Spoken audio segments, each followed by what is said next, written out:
聖家書院，佢嘅主題係 Memory。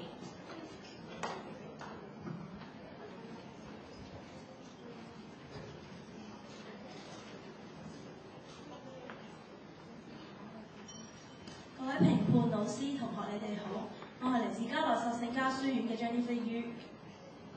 人喺死前嘅彌留之際，會重睇到生時嘅景象，相信唔少人都聽過呢個講法。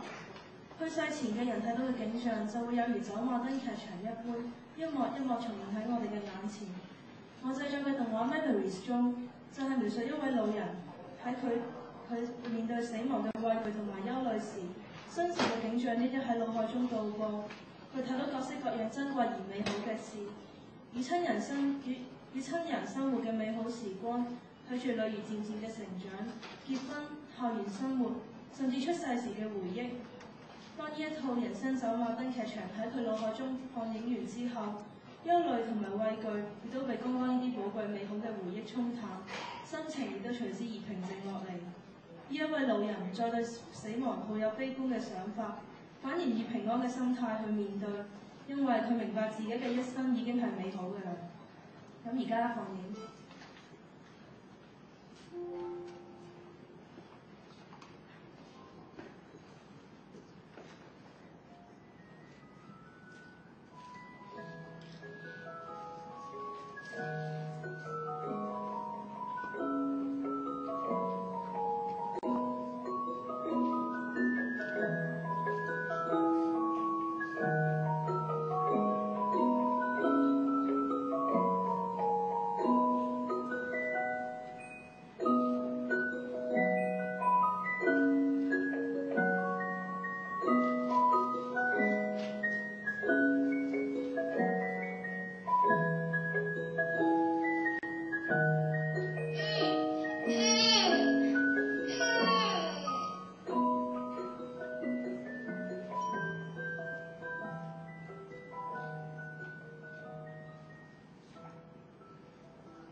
喺個人嘅生活中，總會有唔如意嘅事發生。